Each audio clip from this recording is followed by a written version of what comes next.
Well, hello and welcome to another episode of Tree Service Marketing Profits Podcast. We got a very special guest on today. If you're watching this as a replay and you're on the YouTube channel, go ahead and like and subscribe to our channel. We're coming up with more expert interviews in the future and also various marketing topics that help generate more leads for your business, get your phone ringing, and things like that. But we wanted to talk today to Angela Wilson from Arbor Conscious Tree Service. Hello, Angela.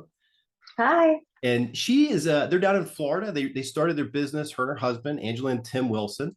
And they've got a company, Arbor Conscious Tree Service, they started. And they want to share their story, kind of how they got started, how they grew the business, where they're at today, and where they're looking to go in the future. So, Angela, how's it going? And are you guys busy? I'm assuming you guys have got work going on today, huh?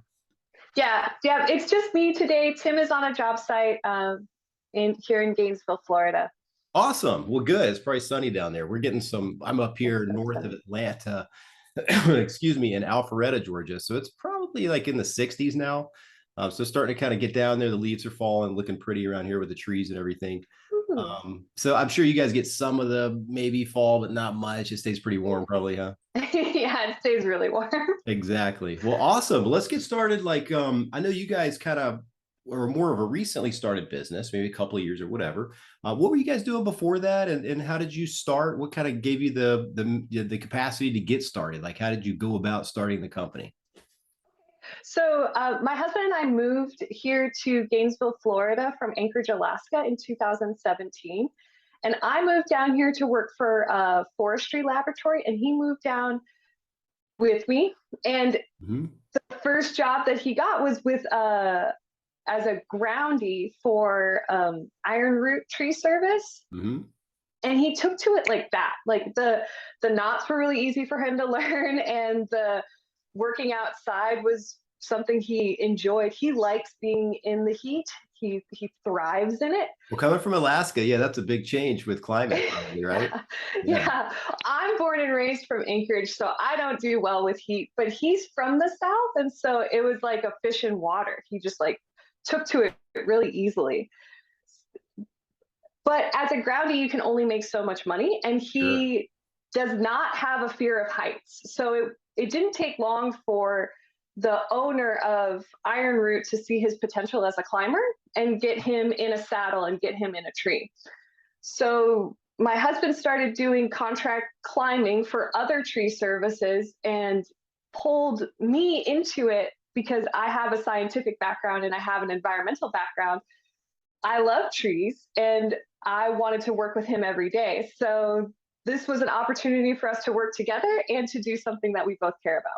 That's awesome. So he kind of, started at the ground level, right? Started doing some work on as a groundsman and then kind of became a climber because his fear of heights didn't get in the way and probably wanted to move up a little bit within that company too. And you said the owner kind of saw the opportunity in him too, like he was going to be good at it and all that. So that's awesome. So you guys grew kind of learning the trade, learning the business.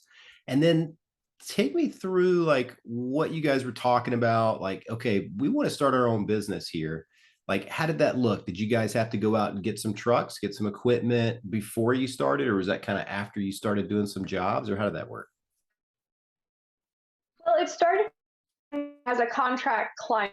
As a contract climber, he began to grow like his own business because then he became like a 1099 sub. And Mm-hmm. then it was okay, so now you're doing this for others, why don't you do it for yourself? Because you start doing the math in your head. Math is Mm-hmm. very important, and you start doing the math in the head, and you see that the owner who's subbing you out is making $1,000 a day, and you're making $500 a day. You could be making that $1,000, and so he was doing the contract climbing, but as good as he is in the tree, he's not as good with marketing and with administrative work and with keeping scheduling square, like keeping everything organized. And I'm very good at that. So he asked me, like, I think that you could be really good at this, and it was scary to leave my 9 to 5 job with the benefits and the consistency. But I had a really bad manager at the time. And that manager's loss was my gain because I love this. This is great. I get to set my own schedule, do what I want to do, and I'm making money like way more than I was working a 9 to 5. Yeah. And I think that's important what you hit on there. Like you have a bad manager. I can so relate to that back when I was in the corporate world too, back 15, 20 years ago, because I went through all of that as well, which a lot of people did. And a lot of people can relate to that story. And you're right. You are doing the subcontracting work and you're getting a 1099. So it may as well be going into a company entity, right? Yeah, And then just from yeah, there, just kind of keep expanding, either doing more contract climbing or just start marketing and doing your own jobs with residential commercial. So you guys kind of went down that road and did that. And then just kind of started growing it from there. And so right. that's what a lot of people think about. They're like, well, we're already doing this. We're already kind of out on our own. Yeah, And you start thinking like, where am I headed with my job? Where is this going to go in the long run? When you start your business, you kind of know you're in control of that destiny. So that's what a lot of people have, that same conversation. So it's similar, right? So you guys did that, you started it, and it was kind of probably a little bit shaky at first, right? So maybe some sleepless nights at first, but you got through it. And it gets more consistent as you keep going, right? right. And then, like you were saying, where you get more equipment. So he already had the climbing saddle and the ropes, and then once we went off on our own, then it was like, okay, we got to, because it was two people, we could take out more loans and we could get more equipment with the financing. And that helped us to get the truck and the trailer and the dump trailer. It just started snowballing because now you have more credit as two people. Well, and you see too, as you're growing and as you're getting more busy and getting more jobs and you have work lined up, this equipment makes your life a million times easier the more of it you have, right? It does. So you're like, well, we got to get these things into place. And so that's what a lot of people's journey starts out as well. And so that's good. So you started getting going, and so like take us through today, like what is or who is kind of you guys' most like target type customer? Is it residential? Is it commercial? Is it a little mix of both? So our ideal customer is a homeowner or property owner that wants a small to medium size prune job. That's where we see our most profit, is when we do prune jobs.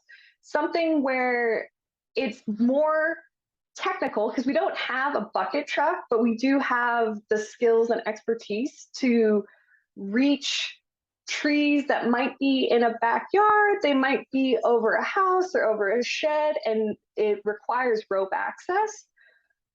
Not areas, so we have dumped. And if we can haul we see margin, call in a grapple to take the debris away. So that's ideal customer is someone, property owner, looking for a small job that we can help them. Good. Yeah, I think we're having a little bit of technical difficulty there with the internet. It's starting to kind of chop up just a hair there, but it looks like it's back Okay. now. Are you there? Yeah, let me just, Good. I'll close this over here. And Yeah, no problem. Yeah, so that's good. So that's the trimming and pruning. Technical pruning is more of you guys' kind of wheelhouse. That's the most profitable, probably the most quick in. That's the most profitable. It is the most profitable. Yes. Good. So it's kind of more of like an in and out, right? You can do 2 or 3 of these a day, probably, or more. Uh, Yes. yeah. Okay. Well, good. Yeah. Some people, it's really interesting in this industry. A lot of companies specialize in tree removal. Like we've got clients that don't want to do any trimming and pruning, or they'll do it once in a while, but they want to focus on tree removal. Other companies want to do tree removal and land clearing. Other companies want to do tree trimming and pruning. Some of them want to do plant health care.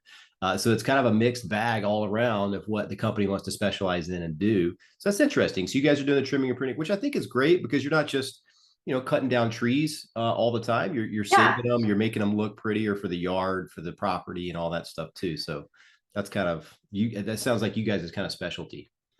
Yeah, and it's also repeat business for us because the tree's going to continue to grow. And if we keep the tree there, then we can come back to it and we can come back in 3 to 5 years and do maybe another prune job for this customer. So we have like an invested interest in keeping the trees.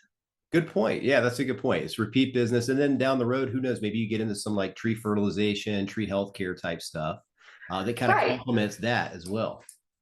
Right. So in the laboratory, I am a chemist. So I was testing excess nutrients in waterways. I want to get into fertilization, injections, micro and macro injections, and that's a goal, Mhm. right? That's a goal that we're working towards. Well, I think that's an important topic to talk about just real briefly. I think that moving forward in the country, in the world, and everything else, it's going to be more of a green, more type atmosphere. Like people want to save trees, people want to have healthy trees and things like that instead of just removing them, because as we know, trees keep like the earth cooler, right? If you have Yeah, more trees. yeah, And trees so are cool. yeah, they're cool. And so if you're removing them all, then it's going to get warmer and warmer as it's already doing with everything else. So I think there's going to be a more conscious effort, which is cool that your name is Arbor Conscious Tree Service. There's going to be a more conscious effort to save trees, to make them healthy, to keep them, to make them, prune them up to proper ways and different things like that. So I think that's going to be a big thing moving forward, is the plant healthcare, trimming and pruning, and just saving trees in general. That is what I am betting on. And that just I am betting on. exactly. Well, awesome. But that's really just an educational process, right? It's like going through the procedures to get there. And I know, so we're going to be at the TCIA Expo coming up in a couple of weeks. Ooh, Yeah. Are you guys going to be there? exciting. Is that the one in Florida? It's in Charlotte. This one is. It's Oh, their it's in annual Charlotte. expo. Okay. But anyway, Maybe. that organization, that association, TCIA, is a good one to be a part of because they have all these trainings and stuff about that type of service. So it may be a good resource for you guys too as you keep moving forward and growing your business. Totally. Yeah, so we'll be up there. So I just wanted to put that little nugget, drop it in. If you're watching this on YouTube or the podcast, we'll be there. We have a booth. I can't remember the booth number, but we will be there.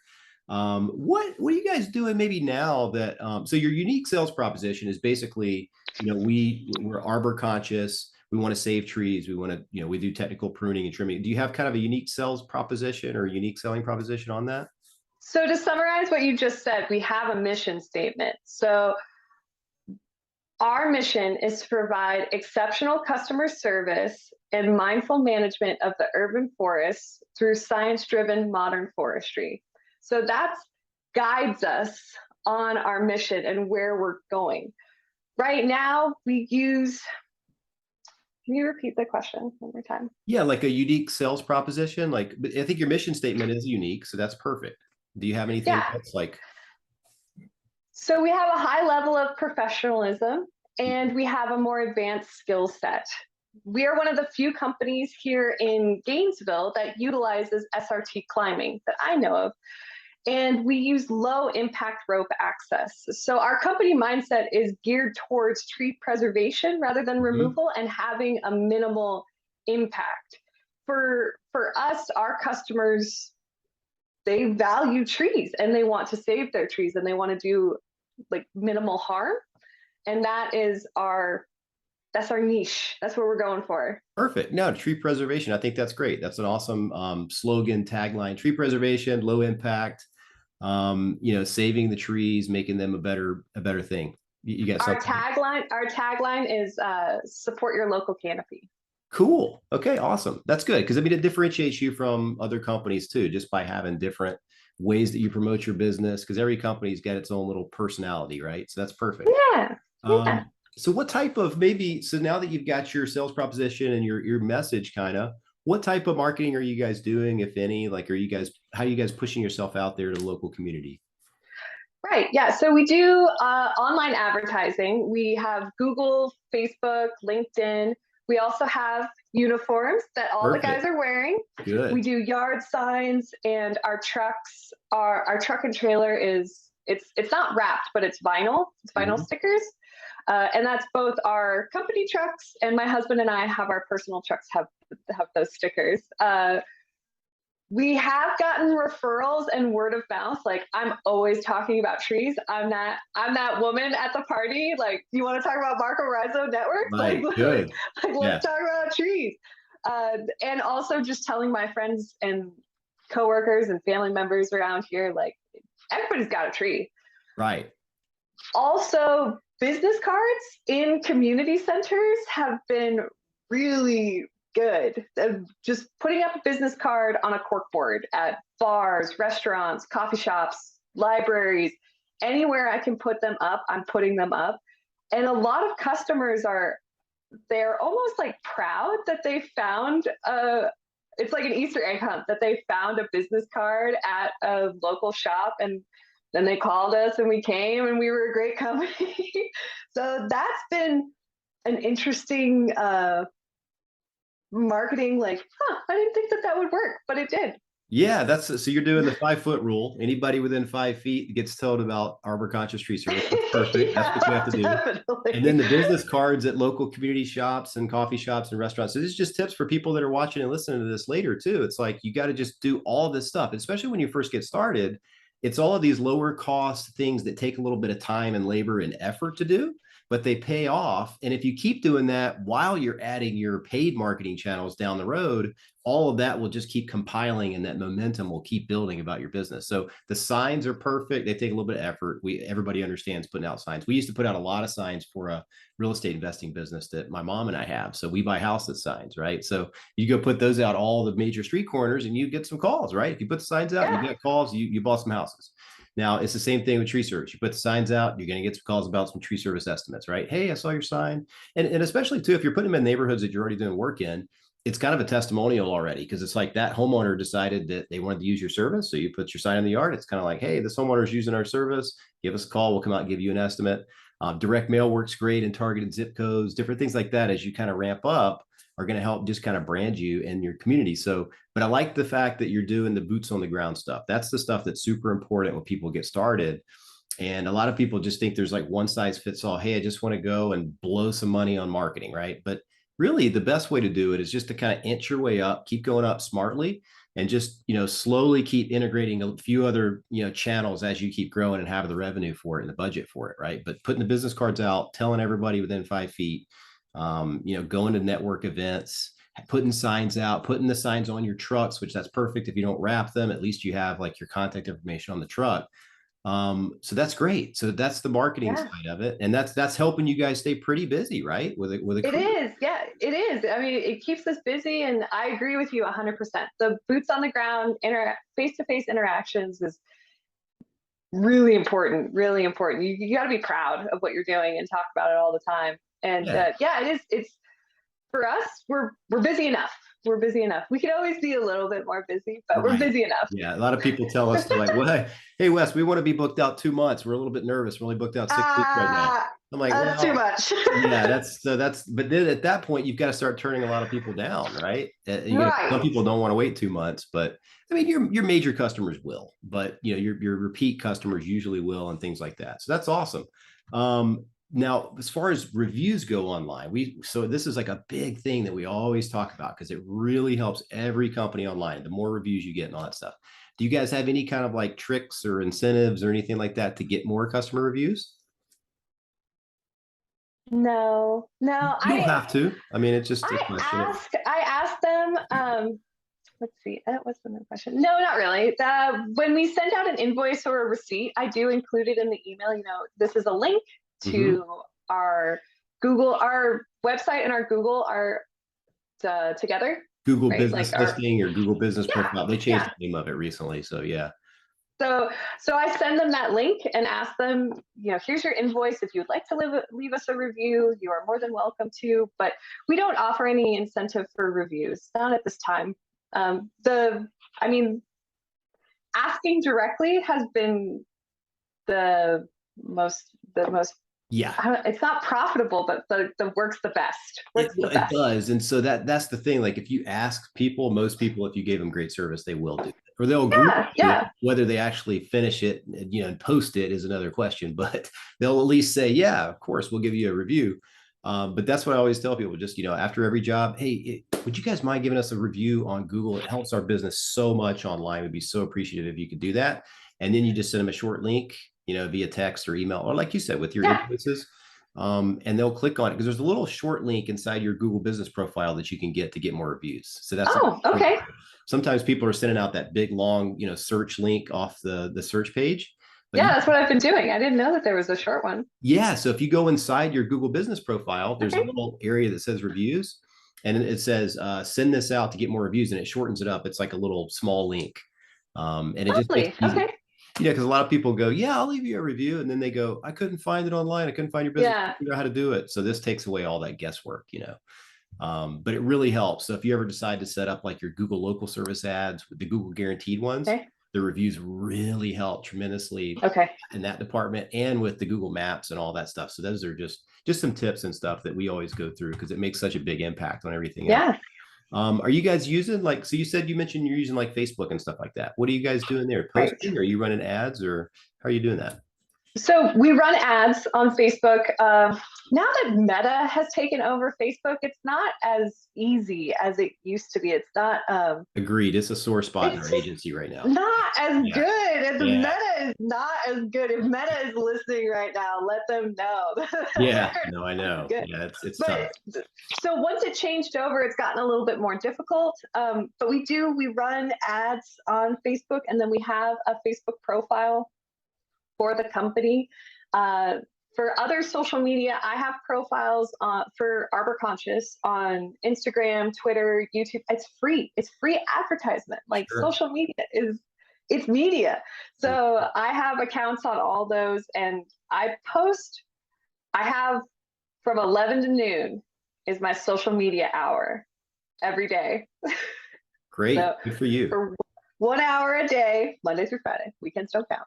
1 hour a day, I post a picture or just a quote or something about trees and being arbor conscious and trying to get up there in the social media feed so that when people search us, the more we're on the internet, Mm-hmm. the higher up in the search will show up. So yeah, it's free and it's kind of fun. Yeah, no, and that's a very good point is that social media is free. So if you don't run ads, it is free to post on social media. Now, Facebook a few years back, it's incredibly disappointing they did this, but people that like your page, if you post, only like 3 to 5% of people are going to see the post in the newsfeed. It's really crazy. What they want you to do is run ads, of course, and pay for people to see it. So Ah, you can boost what I would recommend doing it, just with a smaller budget, you could basically boost any post that you post. Like maybe you guys are out doing some tree trimming and you take 3 photos. You can yeah. boost that post and then just, have them go to your messenger if they want, if people click on it and want to go Okay. something like that. But you could put a small budget on there, $50, $100, whatever, and it'll run at 10 or $20 a day until it runs out. And that's just a good little thing you can do because when you do boost a post, people in the local community see it. People that have already liked your Facebook page see it. People that have maybe been on your website recently see it. So it just kind of helps. It's not an ad per se, like in the Facebook Business Manager running an ad, but it's more of just boosting the post where people see it. And it's Right. pretty minimal Right. budget you can put in there, right? And it also Okay. flows through to your Instagram, which is pretty cool. So if you have Instagram too, it just really, really helps. And those pictures and all that stuff give people kind of that idea. Okay, they're trimming trees, they're pruning trees, and they see it. They go, you know what? I do have a tree that I kind of want to get trimmed or pruned. So let me go ahead and message this business page right here that I'm seeing in my newsfeed. So it'll help, and used to, 50 to 80% of anybody that's liked your Facebook page would see the posts, but they pretty much eliminated that. I don't know why. I know why. It's because they want to run everybody to go do ads instead of just Yeah. organic, right? So but that's good. So you're doing social media. That's awesome. That's a free way to just kind of get the word out, tell everybody what you do. Are you guys doing any kind of follow-up marketing, maybe on your current client base, or are you building like an email database? Not right now. So we're a little too young to be following up with people because, like I was saying, on that 3 to 5 year pruning schedule. Mm-hmm. So we haven't been around for 3 years. So I don't think the trees are ready to be pruned again. I have a plan to send out Christmas cards or holiday cards to all of our customers Great just to idea. like Yeah. give them a little reminder. And that's usually the slow season too, is the winter time. Yeah. So my plan is to send out Christmas cards to our customers of this year. But email marketing, I don't personally like getting email marketing, so I don't want to do that to someone else. Sure. What we always suggest too is, your database and your list is kind of the one of the components of your business that's a big asset. Oh yeah. So if you're building your database up and you get customers and you're sending out invoices or you're sending out estimates, it's good to do it through one of the electronic customer relationship manager tools, CRM tools. There's a bunch of them. There's like Arbo Star, there's Jobber if you want the real basic version. There's Arbor Gold, Single Ops in the tree care space. And what it does is it just helps centralize everything into one database for your company. Like you know what I'm saying? Like you can see your history on that customer, but you're building up this database and this email list and this customer list. And it's really good because later on down the road, if you do decide to do, like you're talking about, mailing stuff or emailing maybe a monthly newsletter that just educates them on proper tree pruning techniques and things like that, Genius. that's the best way to do it, because you're kind of not soliciting them, but you're kind of educating them. And oh, by the way, they're going to call if they need some help anyway. So you know what I'm saying? You're not asking them for their business. You're just saying, hey, this is the way to technically prune a tree, or you can have different tips and stuff. So a good blog article on your website can double as a monthly newsletter. And so that really, really helps too. And so we just kind of recommend building that database, from the start, because you may already have several hundred that you've done jobs for. That's a good start, right? We have clients with 12 to Yeah. 15,000, in their email database, right? Of customers just over the 5-10 year period they've been doing work. That's worth a lot of money. It is, because you're kind of building a fence around your customer base, essentially. And so that really helps too. So, but you guys are on the right track and already growing and doing good and getting referrals and doing the marketing and doing all of that stuff. So let's talk about maybe down in the future. Like, what have you guys discussed? Like where you want to go and maybe kind of what the next steps are. Are you guys looking to add another crew maybe, or just kind of stay where you're at now and kind of just keep getting busier and busier and then maybe look at that down the road, or how does that look?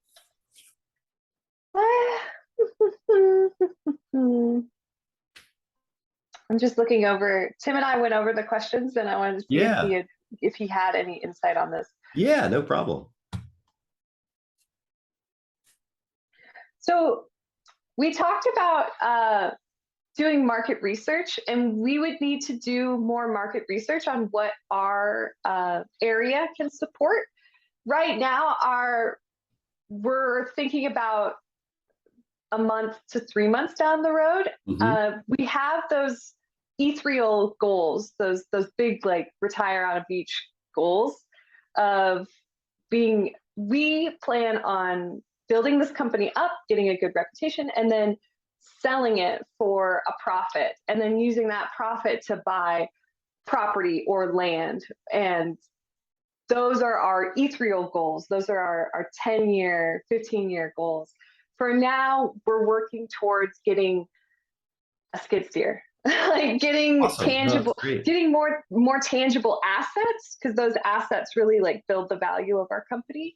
And so that's our goals right now, are building up our credit, building up our assets, and reaching and researching our market and seeing like what can be supported. Right now, it seems like where we're going with the pruning and trimming is better supported in our community than tree removals, because Gainesville, just like Georgia or Atlanta, I know you're not in Atlanta, but it's a tree city. Mm-hmm.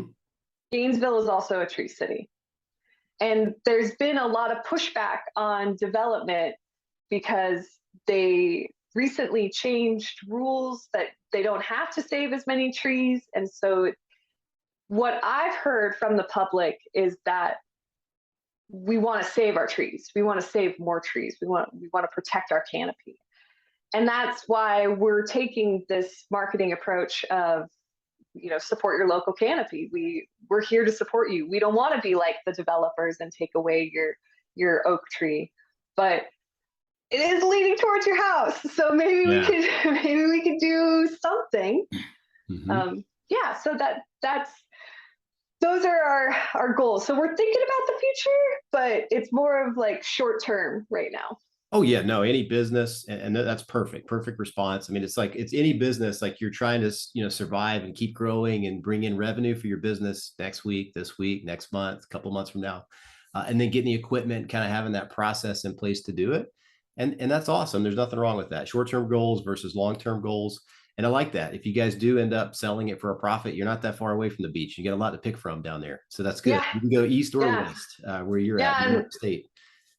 you can buy a pretty large chunk of property for a reasonable price down here. Not Absolutely. like in Anchorage, it's really expensive. Oh yeah. And who knows? I mean, maybe you grow the business and you're able to hire general manager, operations manager, and they can run it for you. Yeah, Keep it. That's yeah. another thing that we see a lot with larger tree companies too. So because we've got clients that are starting out, well, most of the time not starting out, but established clients, we have some doing 1 million in revenue, 5 million in revenue. And that's kind of what they did. That was their journey, right? They moved up, they kept adding crews, they kept growing sequentially, year after year.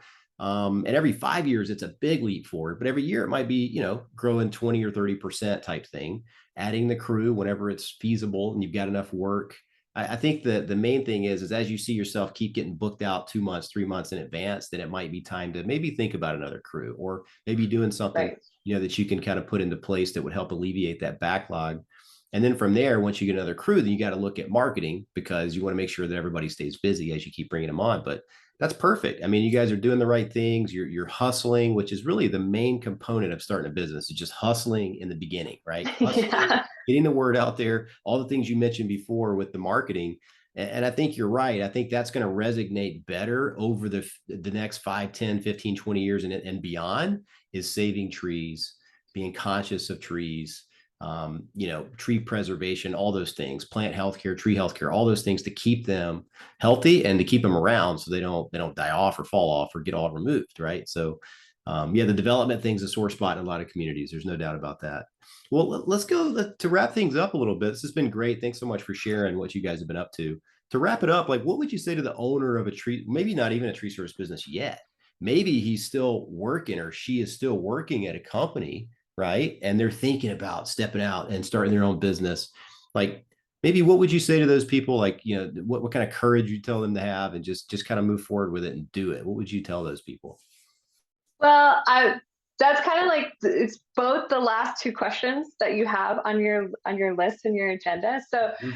to start, I would say do your homework. Just check out do some market researching, do some market research and talk to other tree services in your area. Start asking questions, start looking around, see what's going on. And if you're new to tree care, start look at the ISA website. It's and the TCIA website. They're full of great information about trees and tree care. And that's also where I get the influence that we're moving more towards tree preservation because those larger organizations are also like really pushing tree preservation and they're becoming more talked about. I mean, you have ISA member right behind your head. Like Mhm. it's becoming more recognizable too. So that's what I would tell someone. And then make sure that you have the money or the support or the credit to make that leap. Like talk to your financial advisor if you have one. Check your bank accounts. Always know where your money is and how where it's going. And then you also ask like, do you have any nuggets of wisdom? Mhm. And this is my nugget. Uh, Reach out and contact your local city or county arborist and foster a relationship, a professional relationship with them right away. When in doubt, get a permit because you do not want to be in debt for a fine for a tree that shouldn't have been removed in the first place. With tree removals, especially, this is one situation where it's much better to ask permission than to ask for forgiveness. Great tip. So get in touch with your local county or city arborist and just make sure you're doing things on the up and up and doing things the right way. So that's a great tip. Yeah, all these things when you start your business, you got to think it through a little bit, right? Before just launching it out there. And so, well, thanks so much for sharing today about your company, Arbor Conscious Tree Service in Yep, Gainesville, Florida. Arbor Conscious. Yeah, that's right. They'll be on the tips. So We appreciate you joining us today. Thanks so much, everybody, for listening. If you're listening to this on YouTube or the podcast after the fact, go ahead again, like and subscribe to our channel. We're coming up with all new expert interviews right down the line and more marketing topics as well. Coming up very, very shortly. If you're going to TCIA Expo in November, the second week of November, we're going to have a booth there. Come and see me. We've got some free giveaways that we're going to give, and we look forward to seeing you guys there. Till next time, it's Wesley Smith with Tree Service Marketing Profits Podcast. We will talk to you next time. Thanks so much. Thanks, Angela.